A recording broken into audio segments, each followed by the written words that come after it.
Yes बच्चों, अब second video देखिए। सेकंड वीडियो में अब मैं आप लोग को समझाने जा रही हूँ पठित गद्यांश। पठित गद्यांश मीन्स एक पैराग्राफ रहेगा जो आपकी पाठ्य पुस्तक का ही रहेगा। उसको बहुत ध्यान से पढ़ना है और पढ़ने के बाद उसके नीचे लिखे प्रश्नों के उत्तर देने होते हैं।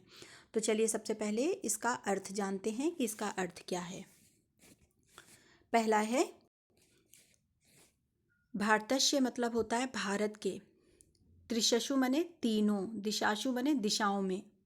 भारत के तीनों दिशाओं में समुद्र तटः यानी समुद्र का किनारा, समुद्र तटः यानी समुद्र का किनारा संति मने है। भारत के तीनों दिशाओं में समुद्र का किनारा है।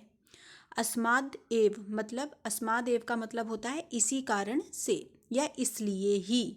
ओके, कारणात मतलब कारण से, अस्मादेव मतलब इसलिए ही या इसी कारण से ही। एव मने होता है ही, एव का अर्थ होता है ही। अस्माद मतलब इन्हीं। कारणात मतलब कारणों से। भारत देशः प्रायद्वीपः इति कथ्यते। भारत देशः यानी भारत देश को, प्रायद्वीपः यानी प्रायद्वीप, इति मने ऐसा, कथ्यते मने कहा जाता है।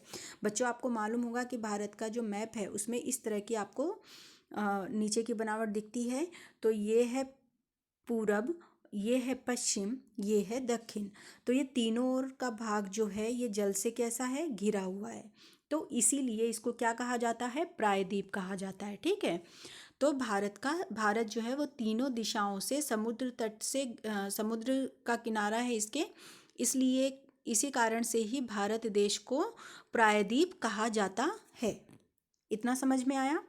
आगे देखिए, आगे है पूर्व दिशायाम यानी पूर्व दिशा में। मैंने अभी आपको बताया पूर्व दिशायाम बंडोपसागरः, यानी पूर्व दिशा में, ये पूर्व है तो पूर्व दिशा में बंगाल की खाड़ी, बंडोपसागरः यानी बंगाल की खाड़ी। दक्षिण दिशायाम मतलब नीचे की ओर हिंद महासागर। पश्चिम दिशायाम मतलब पश्चिम दिशा की ओर अरब सागर अस्ति, अरब सागर है। एतेषां त्रयाणाम् अपि सागराणां संगम कन्याकुमारी तटे भवति। एतेषां मतलब इन तीनों, त्रयाणां मने तीनों का, अपि मने भी, इन तीनों का भी, और सागराणां मने सागरों का भी, इन तीनों सागरों का भी संगम मने संगम या मिलन कन्याकुमारी तटे यानी कन्याकुमारी नामक तट पर। ये आप लोगों ने ऐसा देखा है ना, तो कन्याकुमारी नामक तट पर भवती मने होता है। ये तीनों सागरों का संगम या मिलन कन्याकुमारी तट पर होता है। अत्र मने यहाँ, यहाँ कहाँ, जो कन्याकुमारी क्षेत्र है। अत्र मने यहाँ पूर्णिमाया चंद्रोदयः यानी पूर्णिमा के दिन, पूर्णिमाया मने पूर्णिमा के दिन, चंद्रोदय मने चंद्रमा का उदय, सूर्यास्तम मने सूर्यास्त यानी सूर्य का डूबता। मतलब यहाँ पर कन्याकुमारी तट पर पूर्णिमा के दिन चंद्रमा का उदय और सूरज का अस्त होना च युगपदेव द्रष्टुम शक्यते। च मने होता है और, युगपदेव मतलब होता है साथ साथ, द्रष्टुम मने देखा, शक्यते मने जा सकता है। पूर्णिमा के दिन चंद्रमा और सूर्य का अस्त होना, चंद्रमा का उदय और सूर्य का अस्त होना साथ साथ देखा जा सकता है। आइए अब इस प्रश्नों के उत्तर जानते हैं क्या होगा। भारतस्य कति दिशाशु समुद्रतटाः सन्ति। भारतस्य कति दिशाशु समुद्रतटाः सन्ति, तो उत्तर क्या होगा, भारतस्य, यहाँ से पहला प्रश्न का उत्तर होगा बच्चों, भारतस्य त्रिषु दिशासु समुद्रतटाः सन्ति। ओके, सेकंड क्वेश्चन है भारत देशः किम कथ्यते, तो भारत देशः प्रायद्वीपः इति कथ्यते। ओके, अगला है ख प्रश्न। प्रश्नों के उत्तर देने हैं पूर्ण वाक्य में।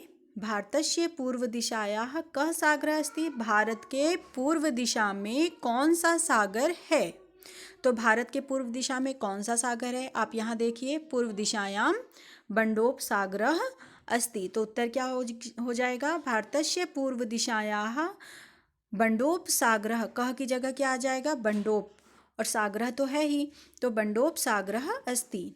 सेकंड है भारतस्य दक्षिण दिशायां कः सागरः अस्ति, तो भारतस्य दक्षिण दिशायां कौन सा है, हिंद महासागरः। तो उत्तर हो जाएगा भारतस्य दक्षिण दिशायाः हिंद महासागरः अस्ति। ओके बच्चों, समझ में आया? यदि कोई डाउट हो तो पूछिए। अब आप लोग इसको अपनी कॉपी में खुद से हल करेंगे, उसके बाद मुझे इसकी पिक सेंड करेंगे। ओके, कोई डाउट हो तो पूछिए।